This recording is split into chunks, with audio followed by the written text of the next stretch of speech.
Supreme court के वकील हैं विष्णु शंकर जैन और इनके पिता हैं हरि शंकर जैन। ये जो दोनों बाप और बेटे हैं, विष्णु शंकर जैन ये भी सुप्रीम कोर्ट के वकील हैं और हरि शंकर जैन ये भी सुप्रीम कोर्ट के वकील हैं। ये दोनों बाप बेटे हिंदुस्तान में 110 केसेस लड़ रहे हैं और उसमें मशहूर केस जो है मथुरा की शाही ईदगाह का भी केस है और बनारस की जो ज्ञानवापी मस्जिद है उसका भी केस ये दोनों बाप और बेटे लड़ रहे हैं। अभी मंगलवार की बात है, 19 नवंबर 2024 मंगल के दिन की बात है। संभल की जामा मस्जिद के ऊपर इसी विष्णु शंकर जैन ने एक पेटिशन दाखिल की और उस पेटिशन के अंदर जो जज थे उन्होंने इतनी तेजी दिखाई कि देखने से उसका ताल्लुक रखता है, समझने से ताल्लुक रखता है। शाम को 4 बजे मंगल को पेटिशन दाखिल की गई सीनियर सिविल जज सीनियर डिवीज़न आदित्य सिंह के सामने उनकी अदालत में। और आदित्य सिंह साहब की अदालत में जब ये मामला पेश किया गया, फौरन उन्होंने ऑर्डर जारी कर दिया सर्वे का।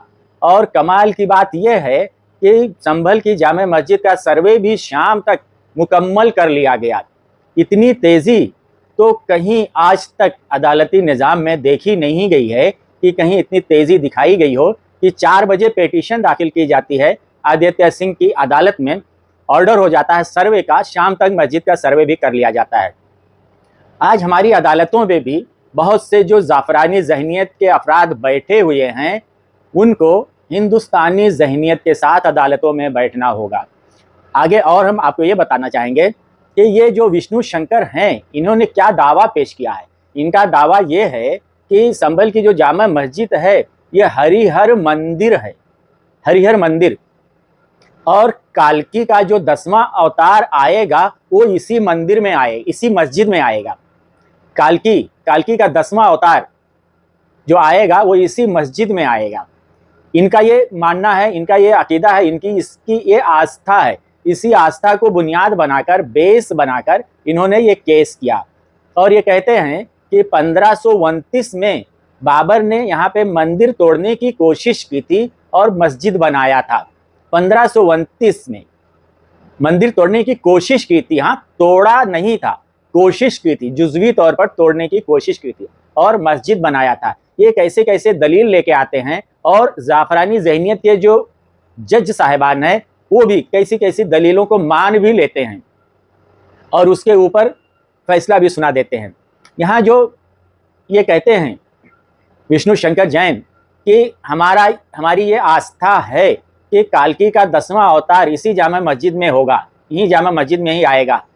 तो मैं ये सवाल खड़ा कर रहा हूँ और पूरी अदलिया से और अदालती जो निज़ाम है उससे पूछना चाहता हूँ कि अगर विष्णु शंकर जैन की ये आस्था है कि संभल की जामा मस्जिद में काल्की का 10वां अवतार आएगा, अगर मुसलमान और मुस्लिम समाज अगर ये कहे कि हमारी आस्था है कि हमारे इमाम मेहदी राम मंदिर में आएंगे, केदारनाथ आएंगे, सोमनाथ में आएंगे, बद्रीनाथ में आएंगे, तो आस्था की बुनियाद पर क्या आप इसको मानोगे कि मुसलमानों के जो इमाम मेहदी आने वाले हैं वो राम मंदिर में आएंगे, सोमनाथ में आएंगे, बद्रीनाथ में आएंगे, केदारनाथ में आएंगे? अगर आस्था को बुनियाद बनाकर इस देश में रास्ता खोला गया तो इस देश में आस्था के नाम पे बहुत बड़ा खेल होगा और उसमें समाज के हर शख्स, हर तबके आएंगे। और सबसे बड़ी गलती हमारे अदालती निज़ाम में उस वक्त हुई जब बाबरी मस्जिद के ताल्लुक से सुप्रीम कोर्ट के अभी जो रिटायर्ड जज हैं चंद्रचूड़ साहब, वो कहते हैं कि बाबरी मस्जिद का फैसला लेना बहुत मुश्किल था, लेकिन राम ने हमको सुझाव दिया और राम ने ये फैसला किया कि यहाँ पे मंदिर बनेगा, मस्जिद नहीं बनेगा। ये सब जगह मस्जिद मंदिर को जाएगी, मस्जिद के लिए यहाँ 1 इंच जगह नहीं मिलेगी। तो अगर आस्था की बुनियाद पर, और राम खुद आते हैं जज को बताते हैं कि ये फैसला हमारा है, तो जज साहिबान जो सुप्रीम कोर्ट में बैठे हुए हैं, अदालतों में बैठे हुए हैं, उनसे हमारा ये सवाल है कि अगर आप लोग अदालतों में बैठे हो तो आप आस्था की बुनियाद पे फैसले करते हो या हमारा ये देश आइन की बुनियाद पे चलेगा, दस्तूर की बुनियाद पे चलेगा, संविधान की बुनियाद पे चलेगा, कानून की बुनियाद पे चलेगा। आपको डिसाइड करना पड़ेगा और इसके अंदर हमारे जो राष्ट्रपति हैं उनको डिसाइड करना पड़ेगा, सुप्रीम कोर्ट के जो जजेस हैं उनको डिसाइड करना पड़ेगा कि हमारा देश क्या अब यहाँ से हमारे देश का एक नया दौर शुरू हो रहा है और हमारा ये देश अब अंबेडकर साहब के बनाए हुए, बाबा साहब अंबेडकर ने जो कानून दिया था उनके बनाए हुए कानून से अब ये देश नहीं चलेगा। अब ये देश सिर्फ आस्था की बुनियाद पे चलेगा और आस्था सिर्फ एक समुदाय की आस्था मानी जाएगी। बाकी हिंदुस्तान में किसी दूसरे समाज की आस्था कोई मतलब नहीं रखती है, उसकी कोई हैसियत, कोई औकात नहीं है।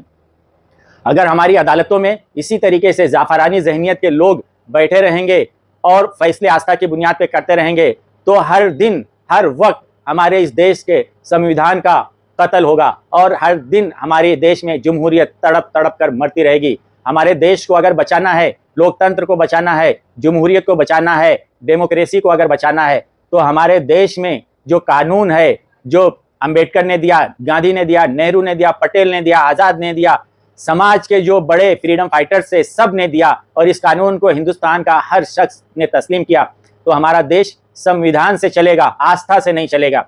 अगर आस्था से चलाने की कोशिश की गई तो इस देश का ताना बाना बिखर जाएगा, उसको एक रखना मुश्किल होगा।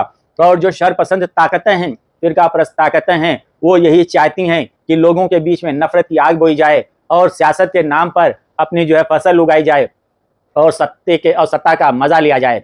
आज मैं यहाँ पे मुस्लिम समाज के जो बड़े बड़े लोग हैं, चाहे वो जमीयतुल उलमा से उनका ताल्लुक हो, जमीयत अहले हदीस से उनका ताल्लुक हो, जमात इस्लामी से उनका ताल्लुक हो, चाहे वो अहले सुन्नत व जमात से उनका ताल्लुक हो, किसी भी, चाहे शिया हो या सुन्नी हो, समाज के जो भी मुसलमानों के ठेकेदार हैं मुस्लिम समाज के, उनसे मेरा ये कहना है, आप लोगों ने बहुत बड़ी तारीखी गलती की कि आस्था के बुनियाद पर जो सुप्रीम कोर्ट का डिसीजन आया था उस डिसीजन को आप लोगों ने माना बाबरी मस्जिद के लिए। इसीलिए विष्णु शंकर जैन जैसे लोगों के और उनके पिताजी हरिशंकर जैन जैसे लोगों के ये हिम्मत हो रही है कि आज वो संभल की जामा मस्जिद पर दावा ठोक रहे हैं कि हमारी आस्था है, यहाँ पे कालकी का 10वां अवतार होगा। अगर इसी तरह से ये लोग आस्था के नाम पर दावा ठोकते जाएंगे, आप क्या करोगे? आपको अपनी गलती सुधारने का अब मौका बिल्कुल भी नहीं है।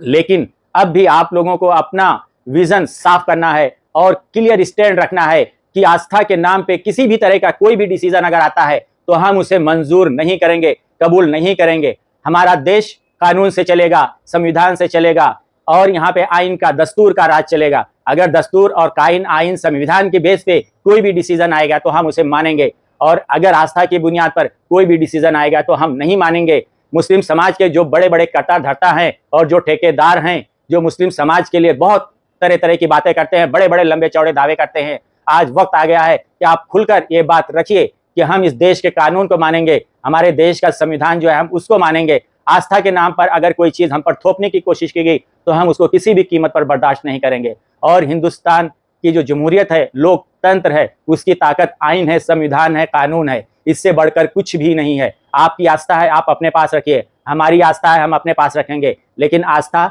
हमारे देश के लोकतंत्र के बीच में नहीं आ सकती है। संविधान और कानून सबसे ऊपर है, उस कानून से ऊपर कोई नहीं है, चाहे वो कोई भी हो। बहुत बहुत धन्यवाद।